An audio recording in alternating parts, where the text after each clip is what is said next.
H P وی cancer صرف ان خواتین کو ہوتا ہے جو نعوذ باللہ بد کرداری یا ملٹی پارٹنر زندگی گزارتی ہیں۔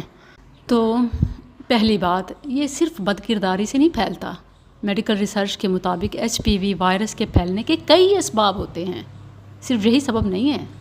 یہ ایون بعض اوقات شادی کے بعد بھی شریک حیات سے اور اسے کسی اور سورس سے، کسی انفیکشن سے، کسی آلات جراحی کے ذریعے سے، کسی میڈیکل پروسیجر سے یا لاپرواہی سے کسی کو لگاؤ تو ایون بیوی کو اپنے خاوند سے بھی لگ سکتا ہے یا ماں سے بچے میں منتقل بھی ہو سکتا ہے۔ تو اس کی صرف یہی وجہ نہیں ہے، اور یہاں تک کہ بعض ڈاکٹرز کو، میڈیکل آفیسرز کو پیشنٹ ڈیل کرتے ہوئے بھی لگ جاتا ہے۔